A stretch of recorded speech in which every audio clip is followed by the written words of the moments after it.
Hi everyone. സുൽത്താൻ്റെ gramophone written by Nadeem Naushad. ഇതാണ് ഇന്നത്തെ പുസ്തകം. വൈക്കം മുഹമ്മദ് ബഷീർ എന്ന എഴുത്തുകാരൻ്റെ ജീവിതത്തിൽ സംഗീതം എത്രത്തോളം ഇമ്പോർട്ടൻ്റ് ആയിരുന്നു എന്ന് സൂചിപ്പിക്കുന്ന ഒരു ബുക്ക്. വൈക്കം മുഹമ്മദ് ബഷീർ എനിക്ക് വളരെ വളരെ പ്രിയപ്പെട്ട ഓഥറാണ്. അതിൽ നിന്നും പ്രിയപ്പെട്ടതാണ് സംഗീതം. അപ്പോൾ ഇത് രണ്ടും കൂടി ഒന്നിച്ചപ്പോൾ എന്തായാലും വായിക്കണം എന്ന് തോന്നിയ ബുക്കാണ്. അപ്പം ബഷീറിൻ്റെ ജീവിതത്തിൽ ഉള്ള പാട്ടുകാർ, അതായത് അദ്ദേഹം ഇൻ്റർവ്യൂസിൽ മെൻഷൻ ചെയ്ത പാട്ടുകൾ, അദ്ദേഹത്തിൻ്റെ ലേഖനങ്ങളിലുള്ള പാട്ടുകൾ, സംഗീതം, പാട്ടുകാർ, ഇതൊക്കെ അദ്ദേഹത്തിൻ്റെ കൃതികളിൽ വരുന്ന മെൻഷൻ ചെയ്തിരിക്കുന്ന പാട്ടുകൾ. അപ്പം ഇതൊക്കെയാണ് നദീം ചൂസ് ചെയ്തിരിക്കുന്നത്. അപ്പം ഈ പാട്ടുകളിലൂടെ നമുക്ക് ബഷീർ എന്ന വ്യക്തിയെ കൂടുതൽ അറിയാൻ പറ്റും. അദ്ദേഹത്തിൻ്റെ അപ്രോച്ച് ടു ലൈഫ്, അദ്ദേഹത്തിൻ്റെ ജീവിതത്തിലെ പല ഘട്ടങ്ങളിലും സംഗീതമാണ് അദ്ദേഹത്തിന് മുൻപോട്ട് കൊണ്ടുപോയത്. അപ്പോൾ ഇതൊക്കെ വായിക്കുമ്പം വളരെ ബ്യൂട്ടിഫുൾ ആയിട്ട് എനിക്ക് തോന്നി. അതുമാത്രമല്ല നദീമിൻ്റെ ഭാഷ സിമ്പിളാണ് ആൻഡ് വെരി ഇൻട്രസ്റ്റിംഗ് വേയിൽ എഴുതിയിട്ടുണ്ട്. നമ്മളിങ്ങനെ വായിച്ചു പോകും.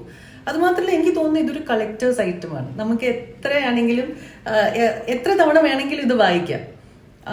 ബഷീർ ഈ കവറിൽ കാണിക്കുന്ന പോലെ ബഷീറിന്റെ വീട്ടിൽ മാംഗോസ്റ്റീൻ മരത്തിന്റെ കീഴിൽ ഇരുന്നിട്ട് പാട്ടുകൾ കേൾക്കുന്നു, ഗ്രാമഫോണിൽ വെച്ച് പാട്ടുകൾ കേൾക്കുന്നു. അപ്പൊ ആ സീനൊക്കെ നമുക്ക് മനസ്സിലാലോചിച്ചാലോ, ഇറ്റ്സ് സോ ബ്യൂട്ടിഫുൾ അല്ലേ. അപ്പം അദ്ദേഹത്തിന് ചില പാട്ടുകളും പാട്ടുകാരും അവരെയൊക്കെ കുറിച്ചാണ്. അപ്പം ചെറിയ ചെറിയ ഇൻസ്റ്റൻസസ് ആ പാട്ടുകളെ കുറിച്ച്, ബഷീറും ആ പാട്ടുമായിട്ടുള്ള ആ ബന്ധം, അപ്പൊ ഇതൊക്കെ നദീം ഇതിൽ കൊണ്ടുവന്നിട്ടുണ്ട്. ഇപ്പം നീലവെളിച്ചം എന്ന പുസ്തകം അദ്ദേഹം എഴുതുമ്പോൾ ആ വീട്ടിൽ ആദ്യത്തെ രാത്രി, അപ്പം അവിടെ ഒരു ദുർമരണം നടന്ന വീടാണെന്ന് അദ്ദേഹത്തിന് അറിയാം. അപ്പൊ ആദ്യ രാത്രി ഞാൻ ഏത് പാട്ട് ആദ്യം കേൾക്കണം എന്നൊക്കെ ആലോചിക്കുന്ന ഒരു മനുഷ്യൻ.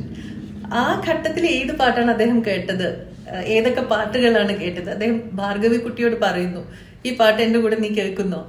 ഈ കാര്യങ്ങളൊക്കെ നമ്മൾ വായിക്കുമ്പോണ്ടല്ലോ വളരെ ഒരു വേറെ ലോകത്ത് നമ്മൾ പോകുന്ന പോലെ തോന്നും. അതുമാത്രമല്ല നദീം വേറെ പല ഓഥേഴ്സ് ബഷീറിനെ കുറിച്ച് എഴുതിയ ചില ലൈൻസ് ഒക്കെ ഇതിൽ മെൻഷൻ ചെയ്തിട്ടുണ്ട്. അപ്പോൾ അതിൽ ഒരു ഇൻസ്റ്റൻസ് ആണ് ശ്രീ എം.എൻ. കാരശ്ശേരി ബഷീറിനെ കുറിച്ച് എഴുതിയ ചില വരികൾ. അപ്പോൾ അത് ഞാൻ വായിക്കാം. അതിൽ നിന്ന് മനസ്സിലാവും ബഷീറും സംഗീതവും തമ്മിലുള്ള ആ ഒരു ബോണ്ട്. അപ്പം ശ്രീ എം.എൻ. കാരശ്ശേരി പറയുന്നത്, നിരവധി നാടുകളിൽ നിന്ന് നിരവധി ഭാഷകളിലുള്ള മികച്ച ഗായകരുടെ റെക്കോർഡുകൾ മൂപ്പർ സമ്പാദിച്ചിട്ടുണ്ട്. പുസ്തകങ്ങളല്ല, പാട്ടുകളാണ് അദ്ദേഹം ശേഖരിച്ചിരുന്നത്. ബഷീറിന്റെ കൈവശം അത്തരം അമൂല്യമായ ഒരു ശേഖരമുണ്ടായിരുന്നു. സാധാരണ സിനിമാ പാട്ടുകൾ കാര്യമാക്കിയിരുന്നില്ല. സംഗീത സദസ്സുകൾ കോഴിക്കോട് എപ്പോൾ നടന്നാലും ബഷീർ മുൻനിരയിൽ കാണും. സാഹിത്യ സദസ്സുകളിൽ ഈ കഥാകൃത്തിനെ കണ്ടുകിട്ടുകയില്ല. സോ ഈ ഒരു ഒറ്റ ലൈൻ മതിയല്ലേ നമുക്ക് മനസ്സിലാക്കാൻ. അതാണ് ബഷീർ, അതാണ് അദ്ദേഹത്തിന്റെ സംഗീതം, അതാണ് നദീം നൗഷാദ് ഇതിൽ കൂടെ കൊണ്ടുവന്നിരിക്കുന്നത്. സോ ഐ വുഡ് റിക്വസ്റ്റ്, നിങ്ങൾ ആക്ച്വലി ബഷീറിനെ ഇഷ്ടപ്പെടുന്ന ആൾക്കാരാണെങ്കിൽ, സംഗീതം ഇഷ്ടപ്പെടുന്ന ആൾക്കാരാണെങ്കിൽ നിങ്ങൾ ഈ ബുക്ക് എന്തായാലും വാങ്ങിക്കണം, എന്തായാലും വായിക്കണം. ഇത് പബ്ലിഷ് ചെയ്തിരിക്കുന്ന മാൻകൈൻഡ് ലിറ്ററേച്ചറാണ്. നിങ്ങൾക്ക് ഇതിൻ്റെ ലിങ്ക് വേണമെങ്കിൽ എനിക്ക് മെസ്സേജ് ചെയ്യൂ, ഞാൻ അയച്ചു തരാം. Because I think that everybody should read this book. It's so beautiful.